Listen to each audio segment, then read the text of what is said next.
If I had to describe my vocation story in one word, I think I would use the word grace. I just feel like God's grace has washed over me at every point in my life. Every time I needed Him the most, He was always there. He's always been watching over me. So grace is the word. So I was born in Syracuse, 1983, to a family that had some faith but didn't really practice their faith. And when I was young, I was baptized because my grandma said, you gotta get this kid baptized. So I'm glad that she put that seed there and that I was baptized, and that started my path of faith. And when I was very young, my dad and my mom divorced. And my mom moved out and actually lived with my dad and with my grandma. My grandma was the first sort of instrument of faith in my life, the first sort of place where grace flowed through into my life. And she made sure I got baptized. She would bring me to Mass on Sundays. And I remember as a kid going to Mass with her at Holy Trinity, which unfortunately now is closed, but a beautiful church, and I have great memories of that place. And I remember at Mass, the two favorite parts of Mass were the collection and the sign of peace, because I could shake hands with strangers. So I remember that very specifically as a child. And I remember always having a curiosity about the church and about what was going on and why we were doing what we were doing. So I would visit my mom on the weekends, and then maybe by the time I was 9 or 10, my mom sort of just kind of left the picture. She was very young when she had me, and I think it was difficult for her.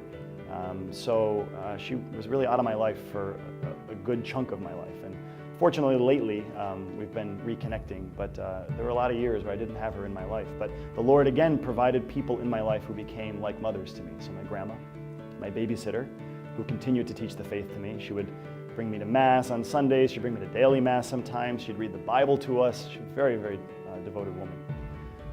One day when I was maybe 12 years old, I was walking home from school, and I was carrying my saxophone. I played alto saxophone as a kid, and it was really heavy, and I was a skinny little kid, and I would stop every chance I could to put that thing down and rest.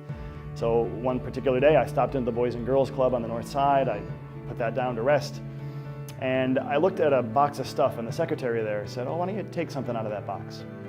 And something caught my eye, and it was a crucifix that was in the box. And it was kind of beat up, it was kind of junky, but I wanted that crucifix. And so I took the crucifix, I put it on my wall, and it became an important part of my spiritual journey. And it accompanied me through all the moves that we made, through all the changes that happened in my young life. When I was in 7th grade, my dad remarried and did not have a great relationship with my stepmother. It was a challenge. But the Lord, again, provided grace. He poured grace into my life through people and through His goodness. And I continue to go to Mass. Sometimes I go to Mass on my own. I go with my babysitter. I'd ride my bike to Mass. One day, when I was in 9th grade, my dad and my stepmom decided that we were going to move to Florida. It seemed sort of out of the blue to me. We just got up and left. So they said, pack whatever you can into your bags, and we're going south. And I remember that night praying in front of this crucifix. And I said, Lord, I don't want to go to Florida. I don't want to leave my friends. I don't want to leave my grandma. I want to stay here. We went, and I packed this crucifix among some other things in my bag, and it came with me down south. And we spent about a month in Florida, and as my dad and my stepmom looked for a job, there was nothing. There was no job, there was no house. We stayed in a hotel for the month that we were there. And eventually, the money ran out, so we had to come back north. And as we were driving north, I just had the distinct feeling that the Lord had heard my prayer. We went, and things were tough. He accompanied me, He gave me grace, and then He brought me home. And at that point, I went to move with my aunt. Up until this point, I had not received my first communion, my confirmation. I had no religious education at all, except for my babysitter reading the scripture to me. And so when I went to move with my aunt in my 9th grade year, she encouraged me to think about RCIA. And so I said, sure, why not? I want to get some education. I want to receive my first communion, finally. I'm a little delayed on that. So I went through RCIA at St. Mary's in Baldwinsville. And when I was 16 years old, in 10th grade, finally received my first communion and confirmation.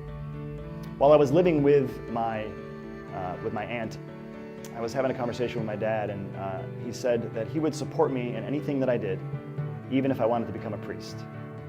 I thought that was a little odd. I didn't ever think about becoming a priest. It was never even on my mind. I just liked church, priesthood, no. So I kind of tucked that in the back of my mind and let it go. And that was strange coming from him, who was not a man who practiced his faith. He believes in God, but didn't practice his faith. And by the time I was confirmed, that sort of haunted me in my heart, like, you should be a priest. One day I was praying in front of the same crucifix that I found in the box of junk that came to Florida with me, and I quieted my heart, and I looked at the crucifix, and I heard very clearly in my heart, it wasn't my dad's voice, it wasn't my voice, but I heard very clearly, you should be a priest. And that was the first time that I had a calling. And I knew that came from somewhere, not from anywhere, but from the Lord. And he told my heart that reality.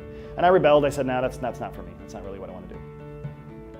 So by the time I was a senior in high school, that word had really taken root in my heart, and I thought, maybe this is something that I need to consider, that I need to do. So I finally sat down with my dad and my stepmom and said, all right, I think I'm going to become a priest. My dad couldn't take it. He left the room. It was too much for him. My stepmother said, well, then you're going to have to figure out how to pay for college. All right. Wasn't what I expected to hear. And I don't blame my dad. I think he just didn't understand it. He just didn't know what this would mean for our relationship, what this would mean for me. And I think a lot of parents have that feeling. And my grandma just had so much pride. She had pride enough for the whole family. She told all her friends how proud she was that her grandson was going to become a priest. And even my father has come around. He's come to understand it more. He's come to appreciate my vocation. And I think he sees the impact that my priesthood has been able to have on many people. And he is able to tell me that he's proud of my vocation. And so I applied to the college seminary. I got accepted to Fordham University. I went down to the Bronx and found a great community of men who believed like I did and who were on the path like I was. And the Lord made it work. Grace, once again. He gave me grace. He poured into my life support and help when I needed it. My grandma was proud enough for the whole world. She told all her friends that her grandson was going to become a priest, and she certainly has shown me a lot of pride. The Lord made it happen. College got taken care of. I just finally paid off my student loans, thank the Lord. So he made it work. He opened the doors, and he called, and he made it possible with his grace and with his help. And I went to St. Mary's Seminary in Baltimore, got ordained a priest in 2010, and it's been a great ride. It's been really grace-filled. The Lord has been so good to me. It's been good days and bad days, certainly, but I think the good ways outweigh the bad days. And this crucifix, so I had it refinished for my first Mass. So built a new back for it and a new cross for it, and had the corpus gold plated as a symbol that the Lord sort of took the suffering in my childhood and in my early life, and he glorified it. And I think that I can use that background that I have in my ministry to sort of be compassionate and be sensitive to where people are in their families, because no family is perfect. And in my ministry, I've had a chance to work with many people who struggle in their families. And so I think the Lord takes whatever we have in our background, whatever we have in our history, and he uses it, and he uses it for his glory. Jesus told his disciples, I will make you fishers of men.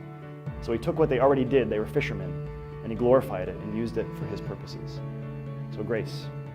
It's been a grace-filled journey.